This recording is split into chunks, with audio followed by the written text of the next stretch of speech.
Hello guys, வணக்கம். பியூட்டிஃபுல்லான ஒரு லொக்கேஷன் பெரம்பூரோ முருகன் கோயிலேருந்து.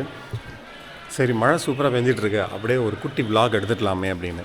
எனக்கும் ஜெர்மனுக்கும் உள்ள கனெக்ஷன், என்னுடைய வாழ்க்கையில் எங்கெங்கெல்லாம் ஜெர்மன் இல்லைனா ஜெர்மனி வந்திருக்கு அப்படிங்கிறத தான் இதில் ரெக்கார்ட் பண்ண போகிறேன். நோட் பண்ணி வச்சிட்டேன். முதல் விஷயம், நான் 10th ஸ்டாண்டர்டு படிக்கும்போது டிடிஎல்ஜே, அதாவது தில்வாலே துல்ஹனியா லே ஜாயேங்கே அப்படின்னு ஒரு படம் இருந்தது. அந்த படம் தான் ஃபஸ்ட்டு ஃபாரினில் நான் பார்த்த படம். அதாவது நான் போய் ஃபாரினில் பார்க்கல, பட் ஃபாரின் படம், ஃபாரின் லேண்டு, ஃபாரினில் இருக்கிற கேமரா மாற்றி வச்சிட்டேன், ஃபாரினில் எடுக்கிற ஒரு பிக்சர். ஸோ ஃபாரின்னா என்ன அப்படின்னு தெரிஞ்ச முதல் விஷயம் டிடிஎல்ஜே தான். அதில் அவங்க ஜூரிச் போவாங்க. சிம்ரனும் ராஜும், அந்த ஹீரோயின் பேர் சிம்ரன், அதாவது கஜோல், அப்புறம் அந்த ஹீரோ பேர் ஷாருக் கான். இவங்க 2 பேரும் ஜூரிச் போவாங்க. இதில் யூகேயில் ஒரு ட்ரெயின் ஏறி, யூரோ ரயில் அப்படின்னு ஒரு ட்ரெயின் ஏறி ஒரு ஸ்டேஷனில் ஏறி ஜூரிச் போவாங்க. அது ரொம்ப எனக்கு பிடிக்கும், மனசில் ஃபஸ்ட்டு படிஞ்சுது. அதனால் அதுதான் எனக்கு ஜெர்மன், ஜூரிச், சுவிட்சர்லாண்ட் அப்படின்னு எனக்கு அறிமுகம் ஆனது. அதுக்கப்புறமா ஒரு 10 வருஷம் கழித்து 2009 நான் பெங்களூர் போனேன். பெங்களூர் போனதுக்கப்புறம் அங்கே ஹிகின்பாதம்ஸ் போனேன். அந்த இடத்துல லேர்ன் ஜெர்மன் இன் 30 days அப்படின்னு ஒரு புக்கை பார்த்தேன். புக்கை பார்த்த உடனே லவ் அட் ஃபர்ஸ்ட் சைட் அப்படிங்கிற மாதிரி பழைய ஞாபகங்கள், 10 வருஷம் முன்னாடி நடந்தது ஞாபகம். 2000 இது நடந்தது, நான் சொன்ன ஃபஸ்ட் இன்சிடென்ட். இது 10 வருஷம் கழித்து நடந்தோடனே அந்த புக்கை வாங்கிட்டேன். இதுதான் என்னுடைய செகண்ட் இன்சிடென்ட். ஃபஸ்ட்டு நான் கற்றுக்கிட்ட வேர்டு வியர் கேன் ஷீ ஃபாரன், அதாவது நாம் ஸ்கை ஷீயிங், அதாவது ஸ்னோவில் நம்ம போகிறோம் அப்படிங்கிறது தான். அதுக்கப்புறமா இந்த விஜயோடைய மூவி ஒன்று இருக்கும், என்றென்றும் காதல் அப்படின்னு. ரம்பா இருப்பாங்க. இந்த படத்தில் அவங்க சுவிட்சர்லாண்ட் போவாங்க. அங்கே ஐஸ் இருக்கும், நிறையா சீன்ஸ் சுவிட்சர்லாண்டில் நடக்கும்.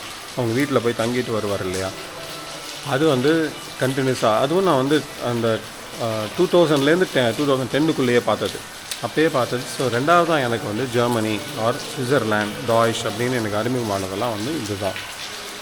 அதுக்கப்புறமா அதே டைம் பீரியடில் நம்மளுடைய பிரபு மற்றும் இந்த ஹீரோயின் பேர் மந்த்ரா, இவங்க நடித்த 39 வந்தது அப்படிங்கிற ஒரு படத்துலேருந்து ஆல்ஸ் மலை காற்று நெஞ்சில் கூசுதே அப்படிங்கிற ஒரு பாட்டு இருக்கும். இதில் ஆல்ஸ் மலை அவங்க அங்கே எடுத்தாங்களான்னு தெரியாது, பட் அந்த பாட்டு ஆல்ப்ஸ் அப்படின்னா ஒன்றே ரிசர்ச் பண்ணுவோம்ல, ஆல்ப்ஸ்னால் என்னன்னு. இப்போது ரிசர்ச் பண்ணதில் ஆல்ப்ஸ் அப்படிங்கிறது அந்த சுவிட்சர்லாண்டில் இருக்கிற ஒரு மலைத்தொடர்கள் அப்படின்னு எனக்கு தெரிய ஸோ ஆல்ப்ஸ் மேலே ஒரு லவ் வந்தது. இதுதான் அடுத்த விஷயம். இதுக்கு அடுத்தது 2006 ஃபுட்பால் நடந்தது. ஃபீஃபா எனக்கு ஃபஸ்ட்டு அறிமுகமானது அந்த டைம் தான். 97 ஃப்ரான்ஸில் நடந்தது. பட் எனக்கு அந்தளவு பெரிய மெமரிஸ்ன்னு இல்லை. எங்கள் அப்பா ஃபுட்பால் பார்ப்பார், நான் ஃபுட்பால் பிளேயர் ஸ்கூலில். அதனால் எனக்கு ஃபஸ்ட்டு அது நடந்ததுனால 2006 இந்த ஃபுட்பாலோடைய லொக்கேஷன் பார்த்தோன்னா ஜெர்மனியில் தான் அந்த ஃபுட்பால் நடந்தது.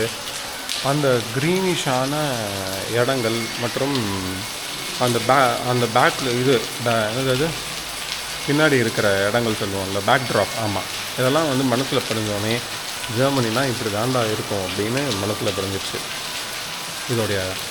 இதுக்கான தொடர்களில் அடுத்த விஷயம் என்னென்னா, நான் வேலைக்கு வந்த ஃபஸ்ட்டு என்னுடைய அக்கௌண்ட் ஓப்பன் பண்ணது டாய்ஷ் பேங்க். மழை பாருங்கள், வெளுத்து எடுக்குது, செம்ம மழை, கொட்டுன்னு கொட்டிகிட்ருக்கு. ஸோ முதல்ல எனக்கு அக்கௌண்ட் ஓப்பன் பண்ணது டாய்ஷ் பேங்க். அப்போ டாய்ஷ் அப்படிங்கிறது ஜெர்மன் பேங்க், டாய்ஷ்லாண்ட் அப்படிங்கிறது ஜெர்மனி, டாய்ஷ் அப்படிங்கிறது ஜெர்மன் அப்படிங்கிறது. அப்போ தான் திரும்பவும் ஒரு ரீகலெக்ட். ஸோ இவ்வளோ விஷயங்கள் என்னுடைய வாழ்க்கையில் ஜெர்மன் ரிலேட்டடாகவே வந்துகிட்டே இருக்கும்போது தான் நான் ஒரு காலத்தில் ஜெர்மனும் படிக்க ஆரம்பித்தேன். படித்து B2 வரைக்கும் முடித்தேன். நான் படித்த ஸ்கூல்லேயே டீச்சராகவும் போனேன். மழைனால என்னுடைய வாய்ஸ் கம்மியாக இருக்கான்னு தெரியல, பட் செம்ம மழை, சம்மரில் அடிச்சு நவுத்திட்டுருக்கு மழை. இப்படி தான் ஜெர்மன் எனக்கு கனெக்ட் ஆச்சு.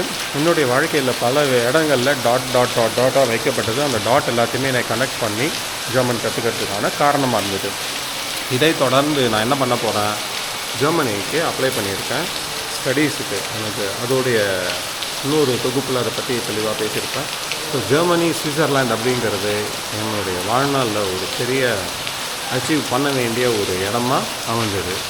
உங்களுடைய லைஃப்பில் இதேமாரி லைஃப் பல இடங்களில் டாட் வச்சுருக்கோம். பல விஷயங்களை வந்து நீங்கள் கனெக்ட் பண்ணி லைஃப் உங்கள்கிட்ட என்ன சொல்ல வருது அப்படிங்கிறத புரிஞ்சுக்கோங்க.